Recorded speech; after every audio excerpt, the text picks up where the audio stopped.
Greetings, Cap fans, and welcome to another episode of the Captain America Comic Book Fans Podcast. It is episode 234, and I'm your host, Rick Verbanis. And as always, I got the best gosh darn co host. His name is Bob Lucius. Oh, Bob,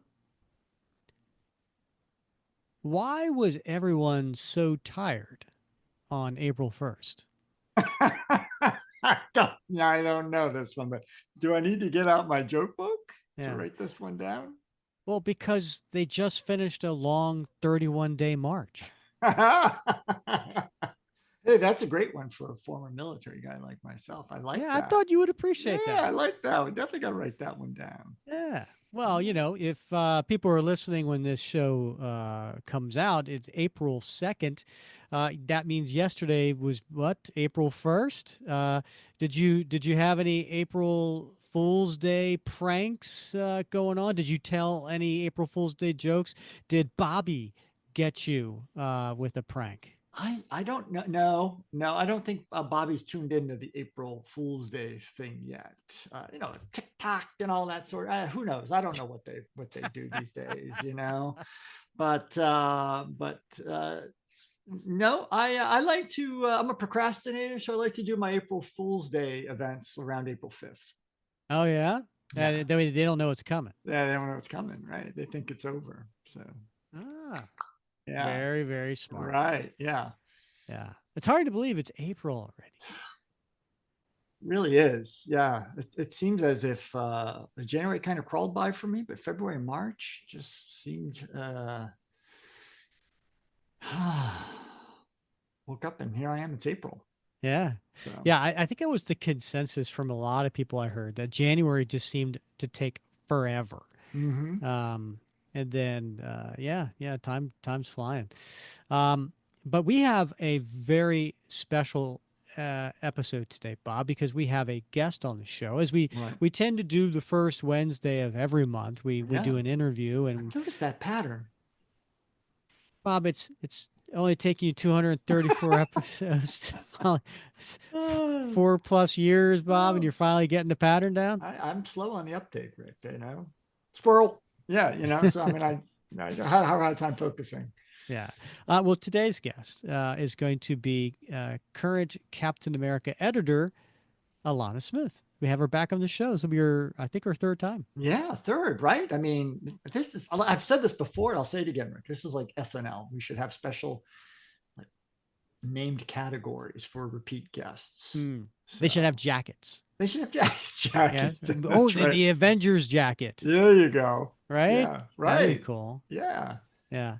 Bob, how's your bracket going for you so far? We're in the middle, not in the middle, but we're still in the beginning, but we're in the middle of round one of the Cap Madness Mhm. bracket, which we are this year. The theme is favorite Captain America co-stars. So we have 16 allies and 16 foes of Steve Rogers, and we are in the middle of round one. How's it going for you so far? Well, the thing is, Rick, some of these are just they're superstars. Like, what are you going to do, right?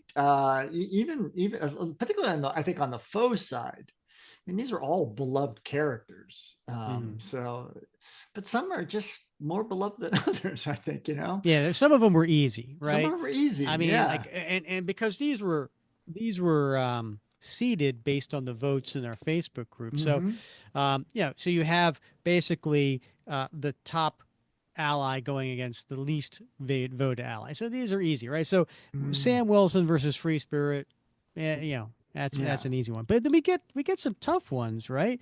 Um, so if today is April 2nd, it is um 6A versus 11A, and it's Sharon Carter versus Battlestar. Like that's an easy one, right? Well, I think for most people, yeah. I think there's going to be Yeah. some outliers, obviously. Yeah. Yeah, I mean, oh, listen, everybody gets a vote. I mean, Yeah. people get votes, right? I mean, even Free Spirit, I think, got a couple of votes. Yeah. But yeah, there's some hard ones here too, right? there's a few that I think, I think, Nick Fury versus Peggy Carter, man, that could go either way, Yeah, both are it could be. kind of beloved characters. I actually have an upset here. I have Peggy beating out Nick Fury Sr. Mhm. Yeah, let's talk about that. Let's get Yeah. your bracket out, All right? right. So, um, we got a little prediction time here. Yeah. We'll get through the fluff. Maybe we'll do round three, which is basically the elite eight. So it's Hmm. the top four allies and the top four foes. Yeah. Who do you got, On the ally side, I've got Sam and Nick, and I've got Bucky and Isaiah. Bob? I gotta tell you, we're a little off here. I have Sam and John Walker, Okay. and I have Bucky and Diamondback. Okay. All All right. right. How about your four for the foes? All right. Well, I've got Baron Helmet Zemo Mm-hmm. Jr. Well, not really Junior. I guess he's like the 13th or whatever the heck he Yeah. is, right? And then Red Skull. Okay. Hard I got the hard to same. I got the hard to same. pass that up. And then I've got Arnim Zola and Dr. Faustus. I have Zola versus Batroc. Interesting. So that being said, who do you got being the top ally versus the top foe? Who do you think it's going to end up being, or I, who do you want it to be? I'm pretty confident it's going to be Bucky versus Red Skull. I have Bucky versus Red Skull. Who do you Yeah. have taking it? Uh, oh, that's a tough one. That's a tough one, but uh oh, I mean, oh, you I think it's you going to have be. Steve Rogers with his best friend, who Yeah, sometimes is, yeah. They you see know, things differently. yeah, right, Okay. and the stories that come from that, and then you have Yeah, Steve Rogers versus his antithesis, his yeah, longtime immortal nemesis. yeah. I'm Which gonna one makes a better story? I'm gonna go with. You know what? I got this method for my man. I'm going with Bucky, Okay. and I'm going with Bucky, um, because we've seen some growth in Bucky, right? We've seen a side of Bucky. We've seen just over the last couple of years some of the storylines that he's been involved in. And I got to tell you, Red Skull, it's been a bit stale, Hmm. right? Red Okay. Skull really hasn't. We haven't seen any more angles to Red Skull. Mm-hmm. Sort of like he does Red Skull. And there's not much more there. So I'm going to disagree with you on that really, because I think he started off as a World War II yeah, Nazi, yeah, I got someone to be that. feared. But Mark Grunwald turned him Oh, but into that's this a long business time by, ago. tycoon who, was Yeah, working in but I Washington mean and was a recently. clone of Steve Rogers' buddy, and Yeah, that's he's been changed. that's 40 years ago. Okay. What I'm saying is like recently, in recent, just in the last 10 years or so, we haven't seen a lot of growth in that character. A Oh, lot I'm of, sorry. I didn't know that this bracket was only for recent stories. well, I thought it was going to be for like who would you want to see in a story, Yeah. right? Who like going forward, if we were to see a series come out, a cap series, like who would you want to be paired up, right? Who are the Yeah, it's characters, true. right? And so, Hmm. yeah, I'd like to see something done. I'd like to see somebody come in really creative and like maybe take Red Skull in a direction that like, whoa, right? Or show some depth of that character, like they've done with Bucky. So Hmm. with the whole circle sort of thing. Okay. I thought the Greg Pak 4-issue miniseries on Red Skull that he did was pretty good. We talked to him about that when he was on the show. Yeah, yeah, That was in that was depth, awesome. right? Yeah. That was awesome. Yeah. Yeah, Well, it'll be interesting to see how this all plays out. So far in the first round, which in real time, that's where we're at. Has been going, as predicted, but it's going to start getting tougher.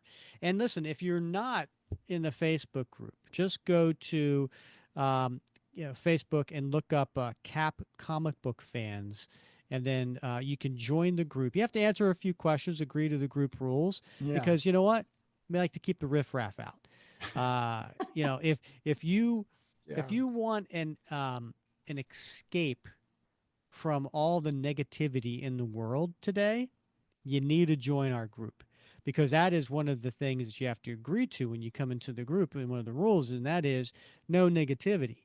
So if you see something you don't like, guess what would Cap do? He would just keep scrolling. He wouldn't make a snarky comment or be argumentative or a you know uh, one of those little laugh emojis, passive aggressive. No, no, no, not Yeah. our group. Yeah. It's not our group. Our group is supportive, and we talk about things that we love, and it's a fun place to be. And that's where you need to be if you want to take place in the Cap Madness bracket.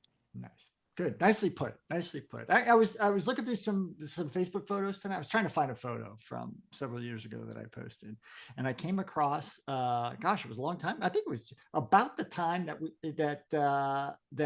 we got to know each other when you started this group. Was it around? It was around March or something of 2020. Was it? Yeah, April. Mm-hmm. Yeah. And so I had a neighbor has a rock garden and encourages folks to paint a rock, put a rock in the garden. And my son and I were out walking around, and we put one in the garden. It was painted with a shield, and it said WWCAD because I had to spell it all out. But and I remember I took a picture of it at the time and posted it. Wait a minute. What would WWCAD? what would Captain America do? Oh. Yeah, this is Oh, I before. thought it was, what would Cap actually do? Yeah, that's good. I like that. Yeah. Yeah. So, so All right. Rock is still there. I walked by tonight. It's been years. Still there though. Still holding Uh, up. I So, like that. I yeah. like that very much. Um, on our interview today with Alanna Smith, we do have several questions from our listeners, and these are patrons of the show. And that is one of the perks of being a supporter of the show is that you get to find out who the guest is going to be well in advance, and then you get to submit a question. So we have a lot of questions coming from Mm-hmm. our patrons. And if you want to learn a little bit more about how you can support the show and get cool perks like that, make sure you go to buymeacoffee.com/cap comic fans to find out more information. Yeah, and I do think after some of these guests have been on the show a number of times, I think they start recognizing some of these patrons' names. Yeah, they do. It's kind of Right. cool. So yeah. Yeah, yeah. You know what I think would be a lot of fun too is maybe we should bring up the bracket with Alanna. I would love to get her take on who's going to win these battles. Yeah. Do you think this will be official Marvel position or just No, just I don't. strictly Yeah, personal? this is just All right. All Alana the right. Cap fan herself. All right. Speaking of Interesting. which, we should probably get her out of the green Oh room. my goodness. Yes. All right. Yes. Hey, Fidelity, how can I remember to invest every month? With the Fidelity app, you can choose a schedule and set up recurring investments in stocks and ETFs. Oh, that sounds easier than I thought. You got this. Yeah, I do. Now, where did I put my keys? You will find them where you left them. Investing involves risk, including risk of loss. Fidelity Brokerage Services, LLC, member NYSE, SIPC. Acura's all-new ADX, a compact SUV that isn't just built for one thing, it's precision crafted for everything. To escape the grind with available all-wheel drive. To go with your flow with available Google built-in. Hey Google, turn it up. Okay, turning up the volume. And crafted to be heard with an available Bang & Olufsen premium sound system. The all-new Acura ADX, crafted to match your energy. Acura, precision crafted performance. Take your vibes and go. Google is a trademark of Google LLC. We're excited to have today's guest back on the show. Alanna Smith has been with Marvel since 2015, and during the last 10 years, she has worked on numerous Cap titles, such as The Falcon and Winter Soldier, United States of Captain America, Captain America and Iron Man, the Symbol of Truth and Sentinel of Liberty series, as well as the recent JMS Cap and Sam Wilson series. And with the last two coming to an end and the recent announcement of the new Steve Rogers series coming out this summer, we thought it was time to have her back on the show. Alana, welcome. Thank you for having me. I'm excited to be back. Yeah, we always love talking with you. Now, did you get the bracket I emailed you by any chance? I sure did. Oh, good. All right. So we thought we could have a little fun with that later in the show. So we'll get to Yeah. that in a little bit. But the last time you were here was July of 2023. hmm And it was just a couple of months before the JMS Cap series kicked off. Mhm. And so let's start there. Sure. The series ended last December after 16 issues. Mhm. And you mentioned when you were here previously that the Symbol of Truth and Sentinel of Liberty series ended. It was the direction from the sales department. And Mhm. was that the case for this series, or did JMS just feel like it was time for him to leave? Yeah, I mean, I think to a degree, most of the time when books end, it's because, the numbers or budgetary things are not going the way that we want them to. That was more the case in this one, but also I think the upside is I think JMS was able to end the story pretty much where he wanted to. Which unfortunately is not always the case in this market. Like sometimes we have to rush an ending, but I think the the book that came out was the one that we wanted to put forward, and we did get a nice decently long run on it with some really good artists. So I think it still panned out. Yeah. Okay. And when you say the book that you wanted, so what were some of the highlights for you from that series? Yeah, I mean, I think the first arc where JMS dug into Steve's childhood in a way that, like, a specific part of it that we hadn't really seen before, um, where he basically had a role to play in the Nazi rally at Madison Square Garden. I was really engaged by that, and I think it shined a light on a very important moment in our history as a country that a lot of people either don't remember or would like to forget. Um, and so I'm very proud we were able to do that story. Uh, and I think there was a real like moral conviction in it to having young Steve there before he had the super soldier serum, before he was Cap, still fighting the good fight. Uh, and I think also JMS just writes just a really pleasant Cap. Like he's just a very sweet, down to earth guy. And I really liked, we were doing a lot of very heady stuff with Sentinel of Liberty, which was so fun. But kind of quieting it down for a bit was a fun change as well. And having him do more personal stuff. And also I really like the issue where he's driving around on a motorcycle in the desert with a penguin on the back of his motorcycle. I got that script and I was delighted and I was like, you know what? This is That great. was good. Yeah. And the penguin turned out to be evil. Spoiler alert, maybe, but so I think we had a lot of fun. I think the art was really gorgeous. And Yeah, yeah, Sayez was great. yeah, Yeah. he's phenomenal. He's really talented. And Carlos Magno helped us out on a bunch of Yeah. issues and he's great. He's now doing Doctor Strange of Asgard and just killing it. Um, and yeah, I think we had a few other guests in there, but I don't it's in front of me, so but everyone worked very hard and it was a very beautiful book. So It was. And you pointed out that first story arc. That was something I know Bob and I and a lot of the listeners really enjoyed that first Mhm. arc. I always love seeing a pre super soldier Steve Rogers to point out that he was always a hero, Yeah. and I thought JMS just nailed that beautifully. Yeah, I agree. I agree. Yeah, and you also warned us that there was going to be Steve would have a little sense of humor, and he Yeah. did. Yeah, and Mhm. that was I really enjoyed that aspect as well. Agreed. Rick also thoroughly enjoyed us getting to know Steve's birthday. Oh yeah. So Yeah, all right. I was going to get to that because yeah, you're right. I'm a Libra, and I was like, it makes sense. Yeah, we did go back and forth on that a little bit.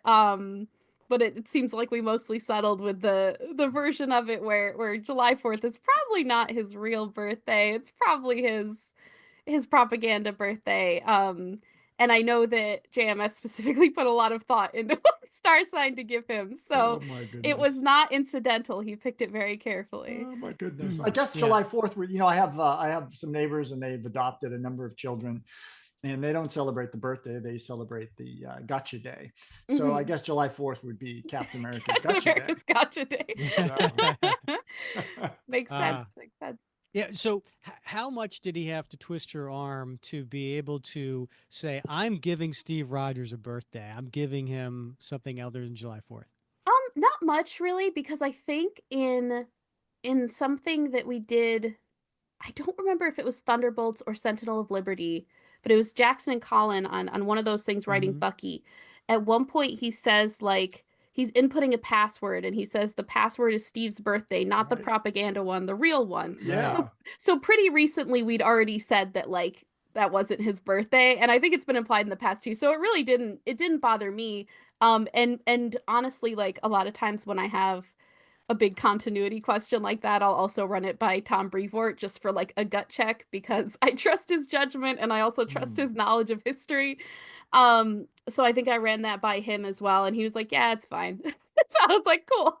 So it wasn't much of a fight. It kind of made sense with what had already been established. Yeah, I have to say, I'm not a big believer in astrological signs, but I'm a Libra. Yeah, I so am you're total. like, "Yes." I'm like, because it's the scales, it's an even Right. temper, all those things, and I'm like, yeah, now I get why I love Steve so much. Yeah, yeah, makes sense. Makes sense. All right. Well, shifting gears a little bit Mhm, away from astrology, and so the series ends, and we get a little bit of space, and then mhm. we get this unexpected surprise. We get Captain America paired up with the Asgardian warrior Volstagg the Yes. Voluminous. Mhm. And I got to tell you, I was surprised to see it. I didn't when I saw that this was coming out. I was like, "What the heck is this all about?" But it was really a delightful story. I very Yeah. much enjoyed it. So funny story. I don't know if we've said this publicly, but it's probably fine. Because of the way we schedule things, sometimes projects like that can kind of drop in anywhere are worked on way ahead of time. And actually the script for that was in so long ago Hmm. that it was one of the things that convinced me to hire JMS for Cap. Oh wow! So I was already like leaning in that direction, and then Will Moss, who edited that issue, sent me the script, and I was like, "Yeah, this sounds good. Let's try it." Yeah, So it was kind of it's a very funny thing that it arrived after Cap, but it is. Well, and it's I know there's a number of those pair up issues, yeah. those one shots, right? And this Mhm. is one of them.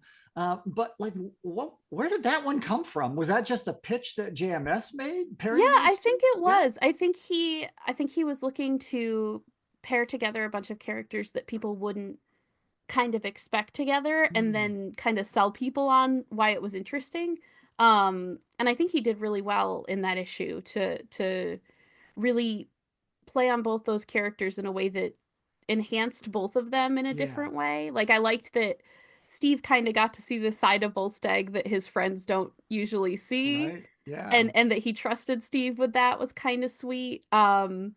And I think it's just really fun. So there's more of them coming. I'm not sure because Will Moss is working on most of those, but they all sounded also very fun. So, whenever we tell our listeners that we have Alana Smith joining the show, we get a lot of questions, and we send in a lot of questions. So, Hmm. we're going to sprinkle them in a little bit throughout the show, so we can get a little taste from them. Hmm. Sure. Yeah. Sure. So the first one is from Mark Domeyer, and we sort of briefly touched on this, and that it's the bean counters that Hmm. decide if a series gets launched or continues, and he wants to know how hard do you have to work to convince the bean counters to give the series a series that you think would be amazing a chance. So he Yeah. gives an example. He says, for instance, if a writer you trust pitched you a Diamondback story, that Hmm. would be awesome. Yeah. Could you get that through? I mean, if Yeah. particularly since it's not tied to the MCU, it's just Right, right. I think it really is kind of different each time. Like sometimes I'll see that someone wants to pitch for a certain character and I just already know that the numbers aren't going to be there just because I've been here long enough to know what kind of things that just get knocked down immediately. But sometimes I'll see something that like hasn't had shine for a while and we've got an interesting new idea for it. And then sometimes you can just pitch it outright if the idea is like super strong and there's a very clear hook, like there's a very clear incentive for people to come and find out what's going on in it. Um, Other times, like there are things you can utilize, like if a character's anniversary is coming up, or if they're gonna have a random appearance in like a movie somewhere, or um, again, like if they had a recent guest spot in a book and it kind of like caught people's interest, if there's a way to spin that into something. So like it does help to have something to anchor the pitch into. But like it really depends. Like sometimes it's very easy and sometimes it's like I'm really gonna have to sell everyone at every step of this process. Like we got really lucky with like this is just an example, but a Kang series that I did with Jackson Lansing and Colin Kelly That was and their Carlos first Magno. Marvel story, wasn't it? Yes. Yes. So they had just sent that to me as like a paragraph long pitch after we talked at like, Comic-Con or something. And I said, send me a few ideas. And I didn't really know if there was an audience for that. And I was like, but I liked it. I really liked the idea. So I kind of just held on to it. And then literally, I think the day that they announced Kang was going to be in the MCU, I just kind of slid it onto someone's desk and was like, I got something. Can I do it? And it was like, yes, immediately. So sometimes you just find the right window to be like, I'd like to do this. Like we're doing a Vision and Scarlet Witch series because their anniversary is this year of their wedding. And so that was something that, we looked up and we saw their wedding anniversary was coming up and we were like, oh, can we do a book? Um, so it helps to have that extra thing. But I will say sometimes like if a pitch is strong enough, it can make it on its own. Um, it's sometimes even internally hard to tell which of those will be those books and which need a little more persuading. But yeah. Anything good on the reject pile? Oh yeah, there's so much so much good on the reject pile. I can't share any of it because Oh you darn! never Yeah, know. It may that's true. become, Yeah, there may be a time when rejected character C appears in like a Disney Plus show, and I'm like, sure. hey, you wanna take this book about them? I have one. But yeah, there's a whole lot of projects that either got close or um, were almost gonna happen and then didn't, or I really loved, but I couldn't convince anyone else to love them as much as I did. Um, so yeah, I think that is one thing that people don't entirely realize about the job of editing is like a lot of it is like we care about this stuff a lot and we have to fight for it a lot and sometimes we lose and we still have to, move on to the next thing even if we're sad about it. Um and so that's kind of the whole job is like okay, what can I learn from the experience of not getting that through and what will help me get something through next time. Um, so Hmm. yeah. Well, so let's along those lines, let's talk about pitches and lengths of books. So Mhm. when we had Jackson and Colin on the last time, they talked about the direction that it seems to be of doing miniseries as opposed to the longer ongoing series. And we've seen that with their different Thunderbolt miniseries. Then there's the current Sam Wilson series, Mhm. the Avengers Assembles mini, and so on. So, what would you say qualifies a character or a team of characters to have a longer commitment than, say, the common 4 or 5 issues?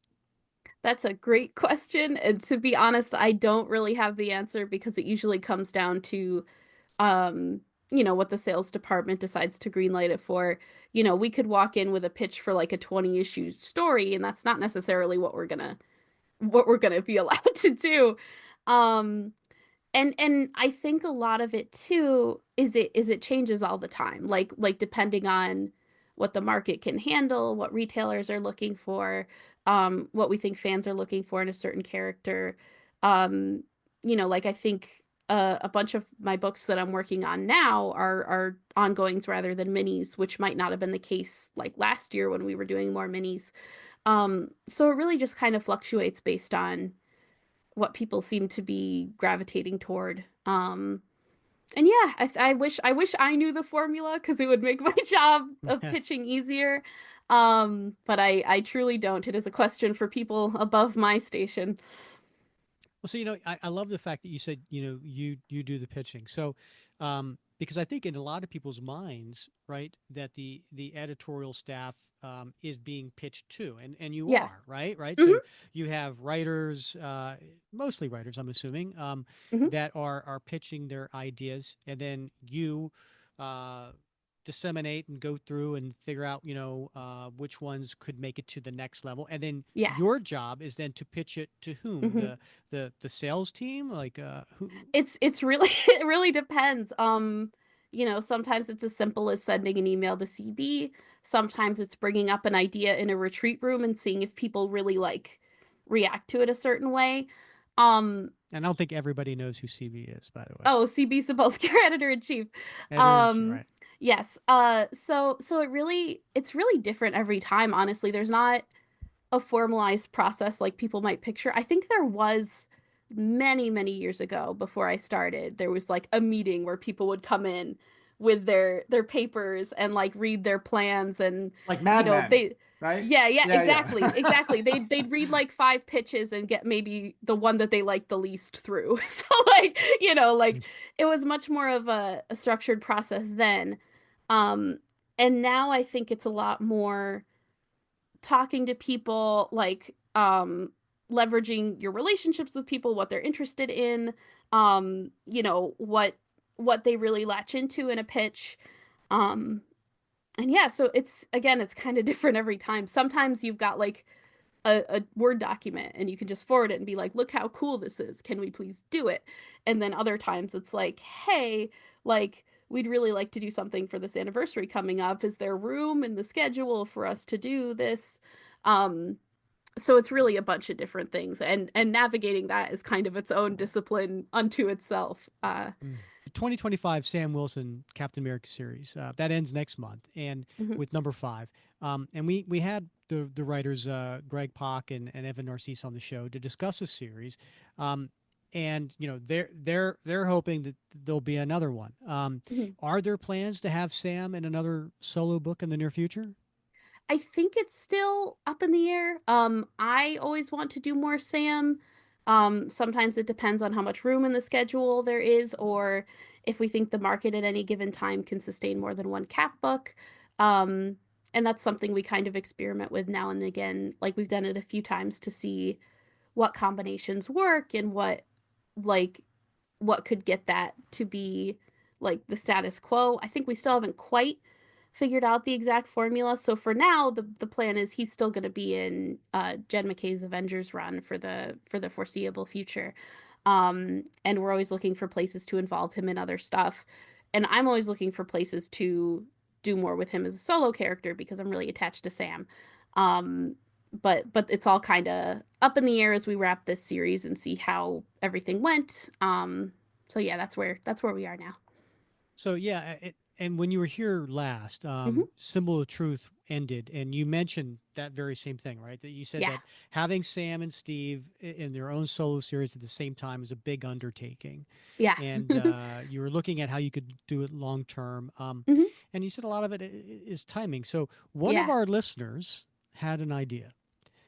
So self-proclaimed Sam Wilson's biggest fan, Aaron Paul, he asks, have there been any conversations about a Cap team book? Maybe something like Heroes and Villains from the Cap verse, where Sam Wilson Cap, Bucky, John Walker, Zemo could rotate story arcs and one shots. Well, not at the moment. Now there might be less of it because I'm not supposed to listen to unsolicited Uh, ideas. But it's okay. I mean, I think there's been a team approach with Cap before when I first came in, Mighty Avengers had been retitled the Captain America and the Mighty Avengers, and it was like, focused on him, but also the team. I'd be interested in doing something like that again. I'm always looking for more opportunities to like enhance Steve's like and Captain America Land's extended cast because I think it's a really compelling group of characters. Um So yeah, I think it's just a matter of like what's the best approach and when's the best time to approach it at this point. I got you. All right, well let's chat about the next Steve Rogers series that was Hmm. announced not too long ago. Um, Kind of a funny story. So in episode 221, Hmm. Bob and I did a top 10 New Year's resolutions for Cap, and it came out on January 1st. And the number one of the top 10 was to get a new Steve Rogers series in 2025. And Hmm. of course, we had to throw out ideas of who we thought the creators should be. Well, Bob, do you have any particular creators that you would like to see take on Steve Rogers? Well, I really enjoyed Chip Zdarsky's Oh, interview. you suck. That was Was the it? writer I was gonna say. Really? See, great minds Yeah. think alike, Rick. All right. Well, I'm not changing it. Bang up job on Avengers Twilight, right? And a great interview. Understands the character, and I think he's done some great work. So let's give him a shot, folks. That's great.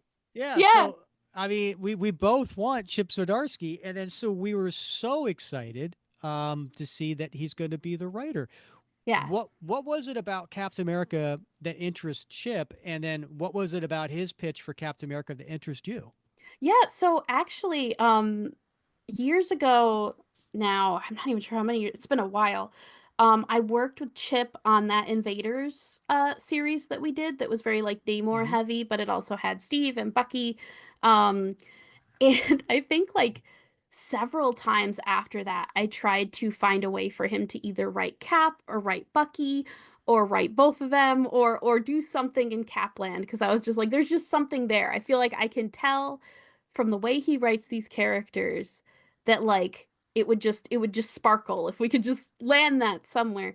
But the timing was never right. Like it was always his schedule was too full, or it was like it just never lined up. And not for lack of trying. Like I think at one point we got close enough that he had sent me some ideas. But then again, like his schedule got just slammed. Because he's great. People throw a lot of work at him. And he had to withdraw and was like, I can't do this right now. I'd still love to do it someday, but I can't do it right now. So this has been like a dance we've been doing for like several years now. Um, and I can't entirely speak for Chip, but I just think he has there's like an interesting um I don't even know how to put it into words. Like a sharpness to his cap that I really like. Not in terms of like him being edgy, but it's just like it's like he's not so like softened that he doesn't come off as like a very sharp guy that like will be very tactical and very intuitive in the moment. Um and like I liked that element of how he wrote Steve and I liked how he wrote Steve's relationships. And I also liked how he wrote all the World War II flashbacks and invaders. So there were a lot of things working in tandem that made me be like, he'd be really fun to write Cap. And actually, one of those one of those specific moments that I remember was there's a scene where Iron Man is fighting Bucky, and I think Bucky takes a gun and shoots it into Tony's armor like armpit, and like because that's the part that will bruise the most. And I was like, that's so fun. Like that's a very fun way to use both those characters.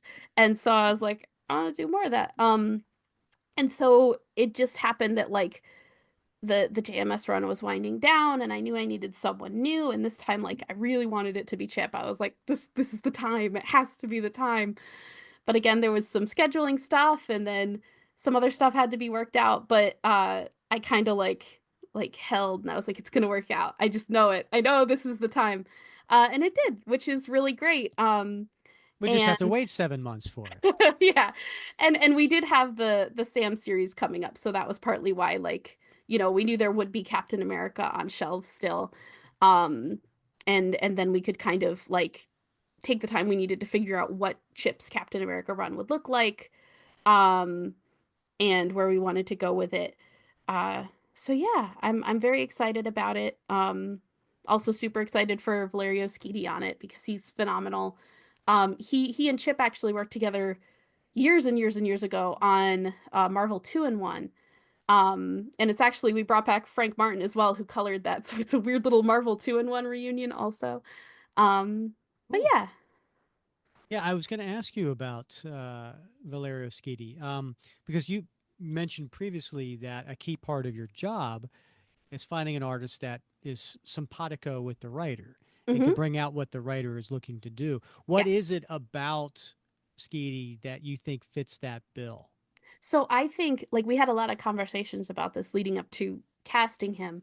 Um, a lot of it for me and for Chip was that we found someone who is really good at facial acting, like really subtle, nuanced, expressive facial acting, and who could also sell both the action and like the more somber like moments of gravitas. Like for me when I'm casting Cap books, that's kind of like I'm always looking for someone who has that gravitas of like there's a nice weight to their work. It doesn't feel too airy, it doesn't feel too like too like overly stylized. Like it just feels grounded but also slick and fast and exciting.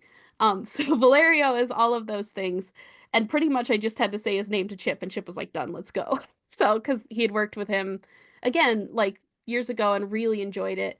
And Valerio felt the same about Chip. So sometimes I think in addition to like the look of a book, it's keeping that little mental map of in your head of like who liked each other, like who vibed well, like and so that that helps when you can find that connection already kind of made. Yeah.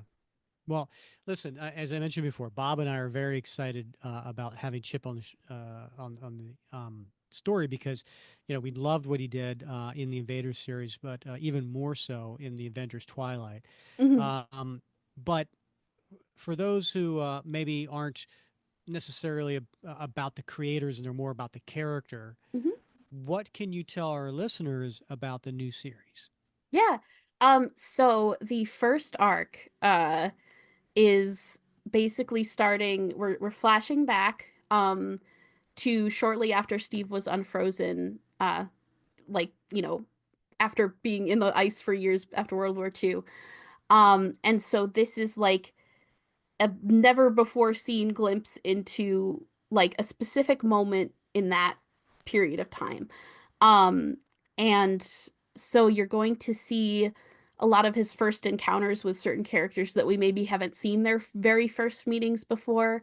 And the biggest of those characters is going to be Victor Von Doom.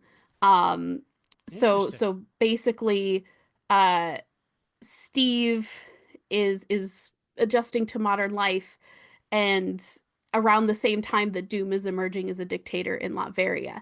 And one of his first missions out of the ice is, hey, deal with this situation.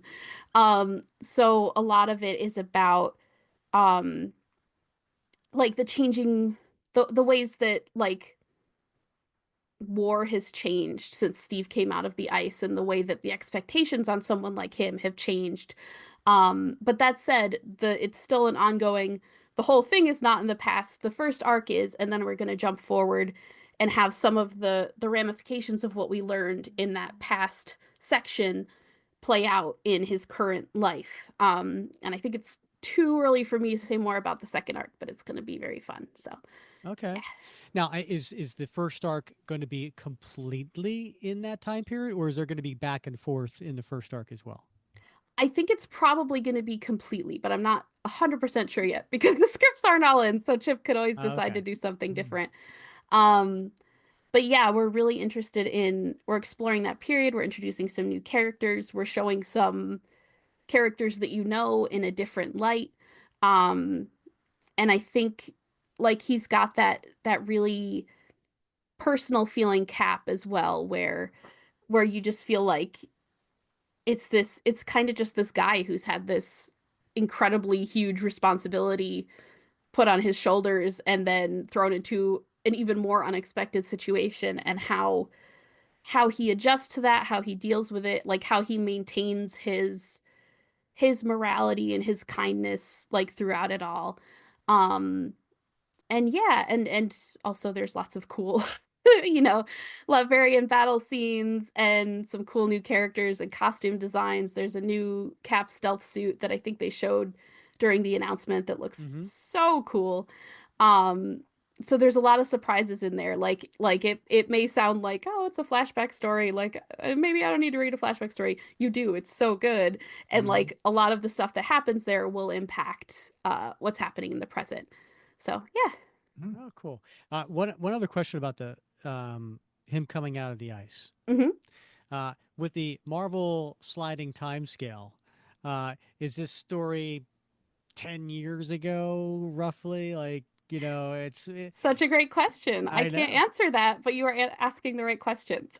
Oh There my. are some revelations to come. All Oh, right. So yes, okay. we shall see. Interesting. Well, I'm super hyped now. You've got me like really excited about Good, I'm this. glad. But I need you to take a deep breath because Okay. Ash Barnes has a question for you. It's a You very know thoughtful. Oh, Ash yes. Barnes. Yeah. Yes, I do. I do. It's a thoughtful question, but she Okay. wants to know what 3 words Mm. would you use to describe the upcoming Steve book? Ooh, that's a good question.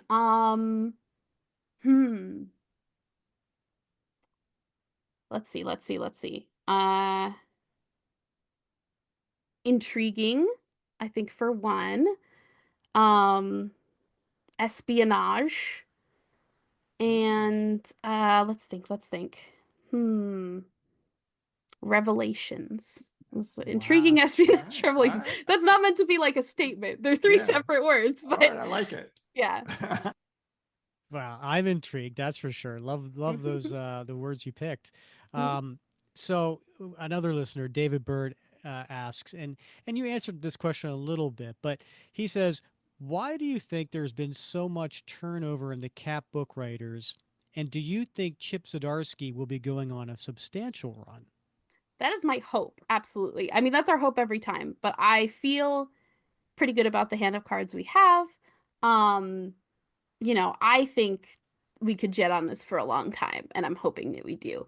Um, and I think in terms of like why the Cap books, I think that's just kind of the case with um a lot of solo character comics in general right now. I don't think it's just Cap. Like I think uh Iron Man's had a few shorter runs. Like there's a few other, characters who that's just kind of been the status quo for a while, but I think our goal is always like a nice long juicy run. Um and sometimes you try to lay things up the best you can and it doesn't pan out for whatever reason, timing or the market's weird or it just doesn't resonate with people for some reason. Um and we can't always even accurately diagnose that because sometimes it's like, well, who knows. Um but I think this is going to be a run that has legs for a long time. So, All right. fingers crossed. Rick, did you hear that? Was it a Freudian slip? Because I thought she said jet along. And I thought to myself, Oh, a little Jet. We're finally Jet going to Zola? see Jet again. I can't make any promises on that front. I think that was just God. a word choice. I'm not that tricky. I'm not that smart. Oh, wow. We were talking about this in Yeah. not too many episodes ago. Like, what happened to Jet? So I do want to ask you, though. So we not too many months, well, a month or so ago, we saw Captain America Brave New World. And Carl Lumbly, once again, killed it with his portrayal of Isaiah Bradley. And Yeah. I don't know if you were surprised at all. I wasn't, but there was just such an outpouring of interest in the character and his portrayal of that character. And I know we talked about this back in the summer of 2023 about, are we going to see some Isaiah Bradley love at any time in the future? Maybe some early stories featuring him? Because, man, I think there's an appetite. Yeah, I mean, I think a lot of that was stuff we were trying to hit in that Sam Wilson Cap book that just is coming out now, where it starts with everyone celebrating Isaiah for his birthday. And then we also introduced his clone son, Josiah, reintroduced his clone son, Josiah X, in a badass new role as like the Shadow Soldier. And so there's definitely a lot of interest in those characters. I think a lot of it we were able to hit in Sam Cap, and beyond that, it's just a matter of like if we have the right idea at the right time.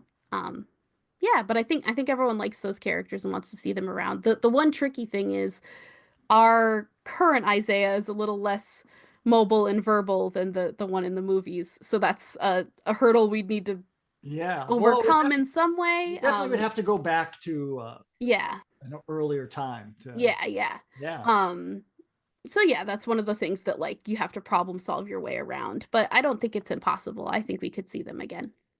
Another listener, Matthew Glover, asks, what is Marvel's strategy behind selecting artists for Captain America variant covers?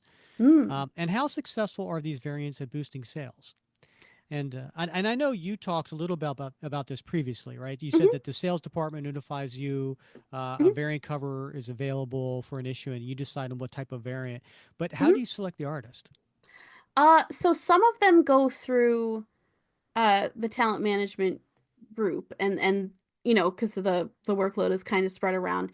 The ones that I do, a lot of times I'll sit down with my assistant and we'll kind of go through whatever we've been assigned for the month. And usually I try to come up with what I want the concept for the cover to be first, and then I figure out who would draw that the best.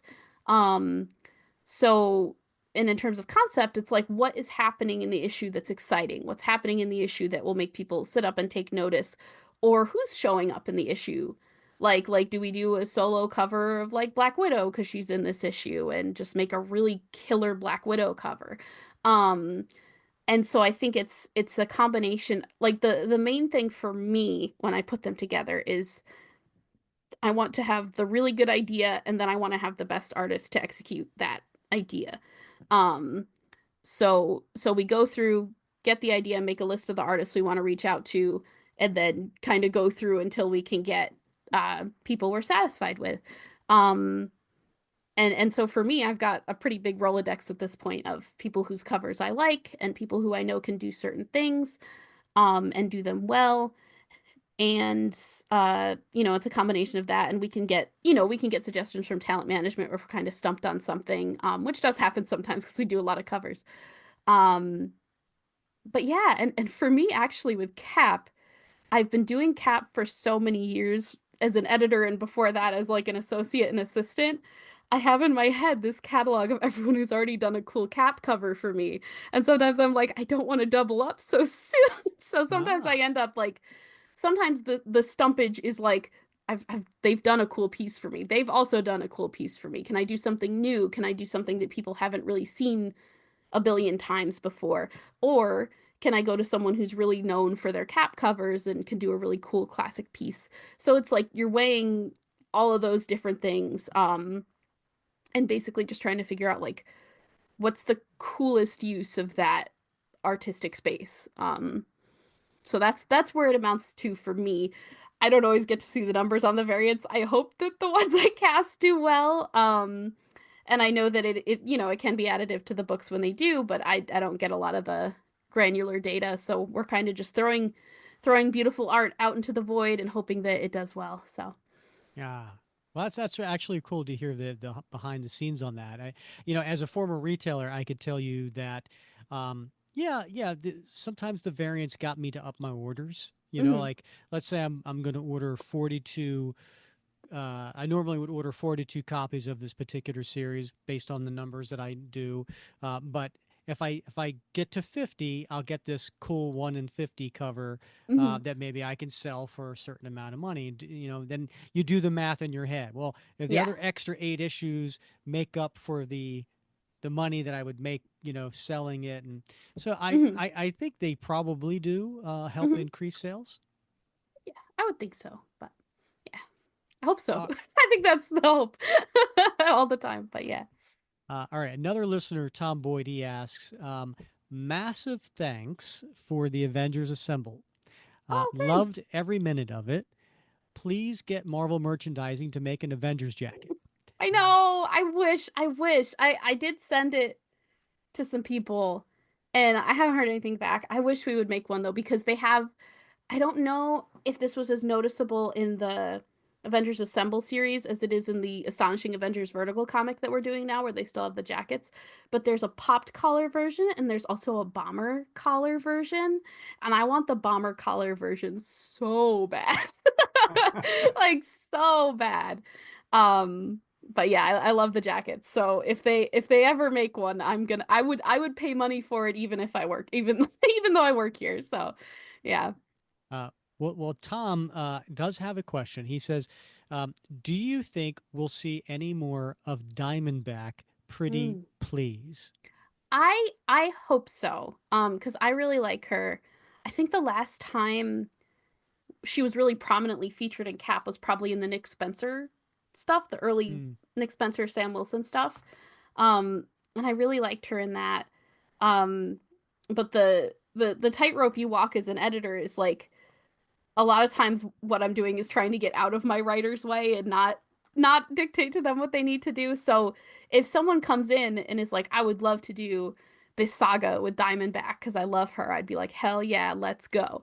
But I don't want to be the person in their ear being like, please put Diamondback in it, please put Diamond. You know? So it's like it's a balance. But I do like her, and I hope we see her again soon. Oh my All goodness. right. Well, then you know what? That we should get to the bracket then, Oh, right? You sure. know, yeah. So let's do that. Ooh. So as I mentioned, there are 16 allies of Steve Rogers on the left, 16 foes of Steve Rogers on the right. And so we'll just go through this one by one. All right.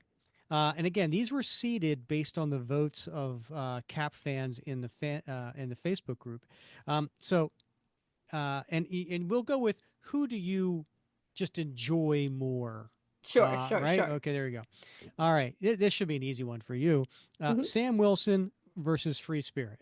Oh, obviously, Sam. And just as a disclaimer, my personal views do not stop these characters from appearing in books. I don't want to see everyone posting at me like, "Oh my God, she hates Free Spirit. No. She never wants to see Free Spirit in a book."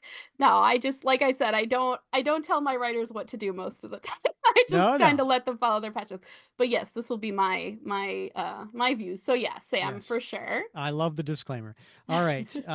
Bernie Rosenthal versus Jack Monroe. You know, I this is tricky. I think I'd go with Bernie. I don't know if I have a real reason for that. I'm kind of like I'm not super keyed into either of them, but I feel like Bernie has cool vibes. Yeah, you need a romantic love Yeah. interest, right? Yeah. Yeah. All right. Nick Fury Sr. versus Peggy Carter. I am gonna have to go with Peggy because I like Peggy and I think she's Ooh. cool. I like Nick too. Uh, but like Peggy's got the fashion sense, and she wears cool stuff and she's a cool little badass, so probably Peggy. All right. I think I know the answer to this one. John Walker, Ian Rogers. John Walker. You didn't. I thought you were going to go with Ian. All right. I've got this weird soft spot for AJ because he's the worst. And like I love characters who are the worst. Like if there's a character who's kind of like low key a disaster all the time, like I'm like I want to hold them to my heart. So he's the worst, but I think there's a tarnished heart of gold deep within. I like Ian too, but I just I No, just like an idiot. I listen. I voted for John as well. So you got me. All right. Here we go. Bucky versus Arnie Roth. This is hard because I like Arnie, but it's not that hard because Bucky is like my all-timer. Bucky, yeah. So yeah. Right. But Arnie is very cool, and if people don't know who Arnie is, they should read more about him because he's great. I love the fact that there's new stories coming out about him. Yes, it's Yeah. very exciting. We've been able to do a bunch of Arnie stuff in the past year or so, just because people were suddenly interested in doing Arnie stories. So I was like, yeah, let's do it. Yeah. Um, All right. Speaking of love interest, Sharon Carter and then Battlestar. Sharon, gotta All pick right. Sharon. That's my girl. D-Man, Dennis Dunphy versus Isaiah Bradley. This is again playing on my like interest in choosing dummies. Like so I lean toward D-Man, but I think I'm gonna pick Isaiah because I think Isaiah is more overall compelling. Even though I love D-Man. All right. Diamondback, Ricky Barnes. Diamondback. She's just great. She's got the look, she's got the cool hair. I love her. All right. Let's move it over to the foes. Mm-hmm. All right. Baron Helmut Zemo versus William Burnside, the Grand Director. think I gotta go with Zemo. They've just got the sauce. They've got the energy, you know. Well, you say they, so there you go. Yeah. Next one is his dad, which is Yeah. Heinrich versus Cynthia Schmidt. Well, this is actually hard because I think Sin is cool too. Yeah, Sin is cool. But but he wears a sock on his head in like leopard print, and it's really hard to beat that. So I think we're gonna do a Zemo That bracket. fur collar kills it. Yeah. It's great. It's Yeah. great. Like who was dressing like him? No one. Like who would dare? Um, All right, so next one of my favorites is Viper, Madam mm. Hydra, versus Baron von Strucker. It's tough. I feel like I like them equally as villains. I think I'm gonna go with Viper because I like femme fatales. I like villain ladies. I got She's a a good one. really cool commission of Ooh. Viper from Adam Hughes. Oh, nice. I will nice. send it to you so you can check it out. Yes, please do. All right, next one's pretty easy. Red Skull versus Scourge.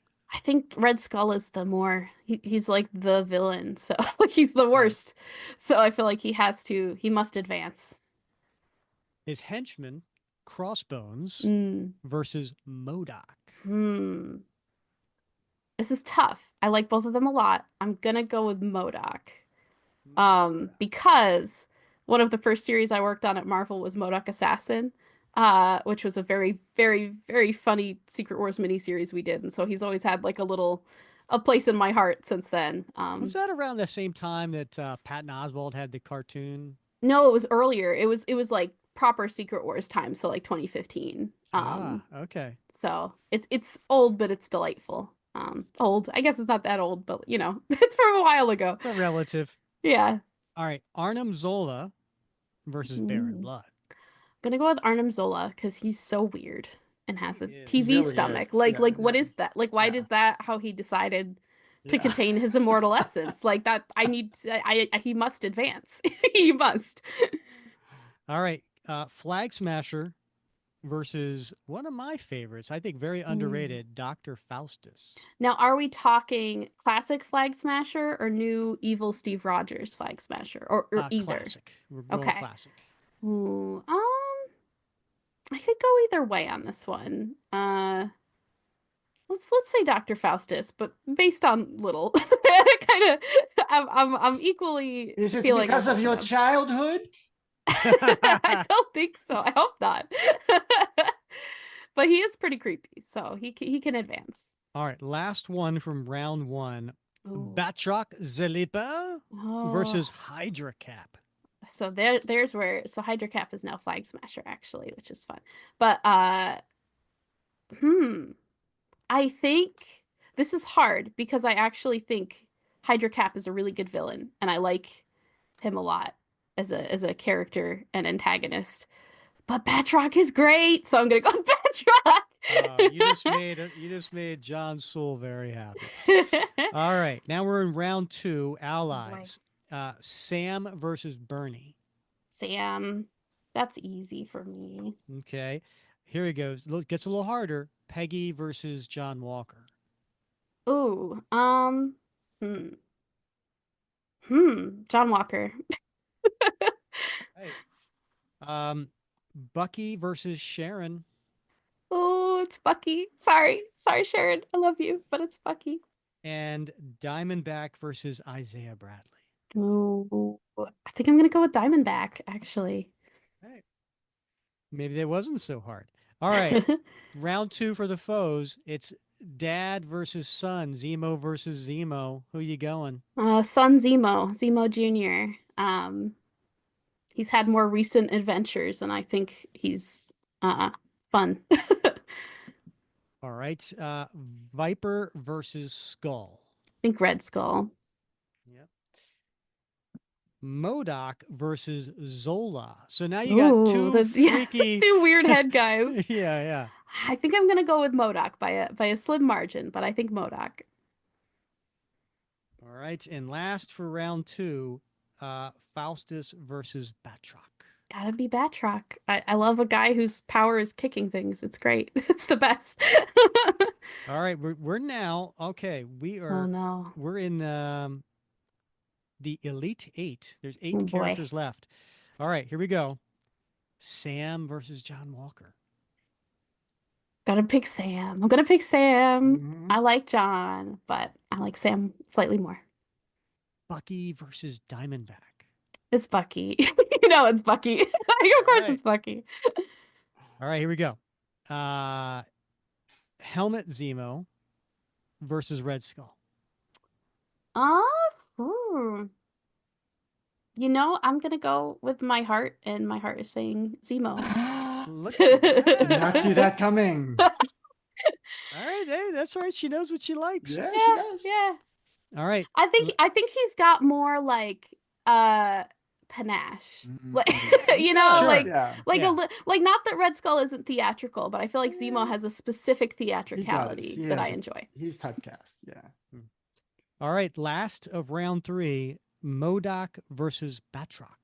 Oh, both Gwenpool friends, kind of. Let's see. Let's say MODOK. We'll say MODOK. It's hard though. That was a struggle. Oh, incredible. All right, we're down to the final 4. Ooh, this Okay. is terrible. Sam versus Bucky. Oh, this is the worst one. This is the worst one. I think by a very narrow margin, and feeling deep betrayal in my heart, I'm gonna go with Sam. Oh, Ash Barnes, you just lost a I friend. know, Yeah. but listen, Bucky is standing like on the podium right next to him, just like Just you slightly know. low. All right. Helmet Zemo versus MODOK. It's gotta be Zemo again. I think it's gotta be Zemo again. right. So, And then here we are. It's Oh. down to the final 2 oh. as far as favorite Captain America co-star. Mm-hmm. You need a friend. You need someone to fight. Mm-hmm. It's Sam versus Zemo. See, that's not bad. That's pretty good. It's a good one. It's a good Yeah. pair. I mean, between the two, it's Sam for me, but that's There also you a go. good antagonistic pairing as well.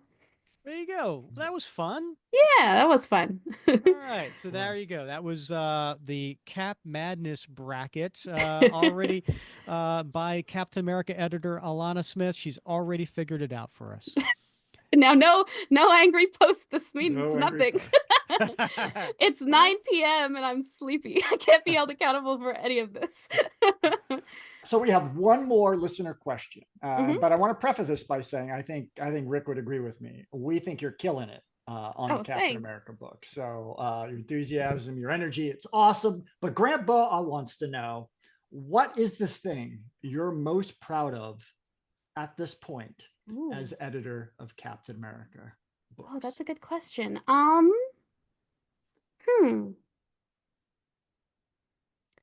Like in terms of a project or just like in general?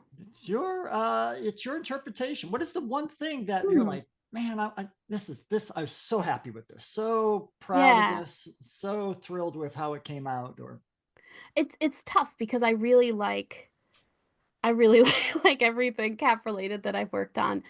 But really, actually, if I'm thinking about it, and this is probably a little controversial, I'm actually very proud of having worked on Secret Empire. I know that was very polarizing at the time it was coming out. I think a lot of people didn't really give it a chance to see what it had to say, but I think it had a lot to say, and it came out at a very crucial time when a lot of those things were worth saying. And it was really hard. Like it was the schedule on that book was tough. Dealing with that much backlash was tough. But I think despite it all, we got out a really good book and a bunch of really good tie-ins. And we coordinated a ton of stuff, like a massive, like 2 Cap books running at the same time as like the main series. And then also there's a bunch of like mini series and tie-ins that are all following the same constantly changing status quo. It was so hard. And when you're an assistant, a lot of that clerical work does fall to you of the keeping track of all the moving pieces. And so like I think I still look back on especially that last issue, which Steve McNiven drew, where I won't spoil it in case people haven't read it, but like the triumphant like victory at the end, like I still sometimes look back at that issue and I'm just like the catharsis of that was very real for me. Yeah. And that Bucky came back and helped save him and that all of this stuff came together um at the time when things seemed darkest. Like again, I don't know if that'll be a popular choice, but I still like when I think of that time and how difficult it was compared to how much we were able to do, I feel very proud of it. So yeah. Well, you're in a safe space, Alanna, because Thank you. the more times I read that story, the more I like it. So that's nice to hear. Thank you. I think a lot of folks feel that way too. They get something Yeah. a little bit more. They see it a different Yeah, way. I think retroactively it's gotten a nicer reception from people than it did at first. And I get it. It was a hard time to be reading an unhappy story. So like I do get it, but I think I think if people have been thinking about revisiting it, they should because there's a lot in there that's really good. And there's honestly a lot of bits in it that are really funny also. Yeah. Like Mm-hmm. so it's just, it's a great series. Yeah. No, actually, thanks for the behind the scenes on that as far as the difficulty it was to juggle all that at the same Yeah. time. So, excellent answer. All right. Thank you. So what is keeping you busy nowadays? How's the novel coming? It needs a second draft, and I'm working on that so slowly. but I did finish the first draft, so that was a happy accomplishment last year. If I can finish the second draft, I'll maybe start, seeing if anyone is interested in it. But it's been a slower process than I hoped, and I have now come up with prizes that I can get for myself at each at each completion level of the revision. So I'm Little carrot hoping, for you. yeah, I'm like not allowed to get Sonic X Shadow Generations until I finish it halfway. So I'm like, if I want to play a cool video game, I have to finish half. So I'm bribing myself to do something that I should just be doing. But That's awesome. yeah, How about the crafting? Any new crafting oh going yeah, on? I'm crocheting like crazy. That's my new thing. I mean, viewers, I don't think have a visual, but there's a closet behind me, and it is full of yarn now. So I've gone off the yarn deep end, and that's kind of what I've been mostly doing. Crocheting a lot of stuff for my niece and nephew who are very little and will enjoy it still. So yeah. Excellent. Anything else going on right now you wanna plug? Um, I think just that for Cap fans, just so they don't miss it, we've got a series coming out in June called New Thunderbolts asterisk. That features Bucky leading another team, very different team than the configurations that we've seen before. It's basically we tried to get the biggest badass we could cast, like the biggest anti-hero badass we could cast from like each section of the Marvel U.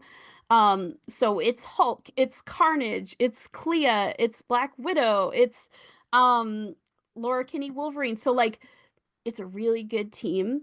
And I think people who are a fan of Bucky or Black Widow or any of those other characters will really enjoy it. And I think we've got really big plans that are very exciting. So I think people should check that out. Absolutely. I saw the solicitation for that and I was like, what? Carnage? Yeah. Yeah, that's crazy. Yeah, we actually are hoping to get Jackson and Colin back on the show to kind of talk about that. So Well, they're um, doing the previous run, the Doomstrike Thunderbolts that's happening during the Doom book. But New Thunderbolts is actually Sam Humphries. oh, okay. Um and a newer artist to us named Ton Lima, who is amazing. Um, so yeah, but Thunderbolts Doomstrike is still underway. Also, and people also should absolutely read that because Bucky is in that having a real bad time, and that's always kind of fun to read about. But it's got a lot of inspiration from World War II saboteurs and spies and how they uh like kind of parallels to how they took down the Nazi war machine versus like how Bucky, and that's very much what the framework Bucky is taking down Doom. Um and so yeah, that book is super fun, and then New Thunderbolts will start right after that and be completely different. So there's a lot of fun stuff to look forward to there. Bucky's Yeah, future is very interesting, and so is Black Widow's. So yeah. Well, there's so much going on in the Capverse, and as Bob pointed out, we're very excited of you leading that, and it's been a lot of great stories out there if you're a Cap fan. So exciting times. Thank you. Yep. And as always, it's been fun wrapping Cap with you, Alana. Agreed. Thanks so much. All right, that was so much fun talking with Alana. She's always a pleasure to have on, and she dropped some really cool teasers for the upcoming Captain America Steve Rogers series with Chip Zdarsky. I'm now even more intrigued.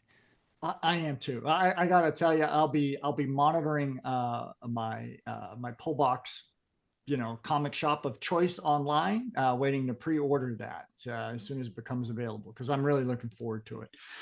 She's so full of energy, right? You could tell she absolutely adores the work that she does in the characters that she gets to play in the sandbox with, and it just shines through in her personality and her enthusiasm for all things comics. Yeah. Yeah, and she's been doing this for a decade now. So she has something like I looked it up, over like 1,300 different stories that she has been and worked on for Marvel. So she's racking them up. And we talked about this a little while back, but there's this thing called Capverse now, right? Mm, And you know, Cap's got his own little verse of different characters, and we're mentioning them all during this Cap yep. Madness bracket, right? And how these characters are going on into their own books, and so it's cool hearing from Alana talk a little bit about that too, and potential for more. And I wouldn't you love to get to see that stack of rejected Oh stories, or my that gosh. rejected may be the strong Yeah, word, yeah, but yeah. ones who didn't quite get Yeah. published yet. Yet, right? Yeah, not ready yet, but pending pile. Bet there's some real great stuff in there. Yeah, Yeah. 100%. Um, so the next few episodes, Bob, we got some cool things coming up. Now, I know you said you're just kind of figuring out that the first Wednesday of every month is an interview. Yeah. What is the second Wednesday of every month, Bob? Oh my gosh. Is it a recap? Is it a long tail? I'm still trying to figure out how the first Wednesday of every month can be an interview if we record on Tuesday.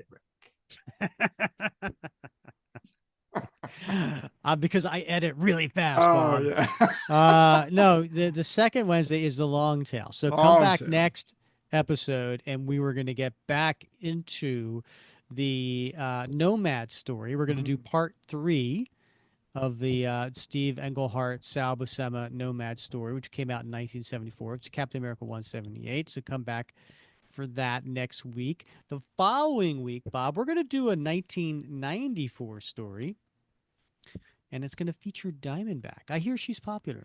A few people have told me they enjoy her appearances. Mm. Then, and I'm really excited for this one, Bob. The following week, episode 237, it is our biannual Captain America fantasy draft. Mm-hmm. And it's going to be you, me, and 2 of our super soldier patrons joining the show. You want to know who they are? Yeah, I'd love to know who they are. We're going to have back on the show Nate Charles. If you recall, Nate Charles came on He and scares me a did little a bit. uh, uh, the top 10 Captain America uniforms, Yeah. right? That Supreme Intelligence voice, though, kind of still wigs me out a little bit. And then the other one is returning is going to be Matthew Superglover, All right. who also had been on the show, and he did the top 10 Captain America alternate universe Yeah, Captain that was a Americas. fun show as well. Yeah, so the 2 of them as being Super Soldier patrons, were selected to be on this draft. So, do you have your story in mind? The characters you want to pick in your Ooh, draft yet? no, I don't. I haven't given any thought I whatsoever. haven't But either. I yeah, haven't given any thought either. yeah. I thought you were going to be. You didn't take that time on your over platform I bungalow. I I was thought for actually sure. so busy preparing for the March Madness bracket. Oh my gosh. Yeah, that took me some Yeah, time. because I remember last summer? Yeah, you took your books to the beach and you Hmm. were studying, and Yeah, I remember that. So yeah, yeah, yeah, yeah. No, I was busy. We're on the bracket. I was busy on Alana Smith questions. I was doing those types of things. okay. Well, here we go. All right, Yeah, time. The sand is running through the hourglass. really is. But anyway, those are the next three episodes. So make sure you check back Mm. every week wherever you listen. And while you're at it, please rate, review, and subscribe. We appreciate your comments. We appreciate your thumbs up. We appreciate the 5-star reviews. So please keep those coming. And Bob, as always, been fun rapid cap with you. It has. I can't wait till next week, Rick. All right. He's Bob Lucius. I'm Rick Verbanis. And thank you for listening to another episode of the Captain America Comic Book Fans Podcast.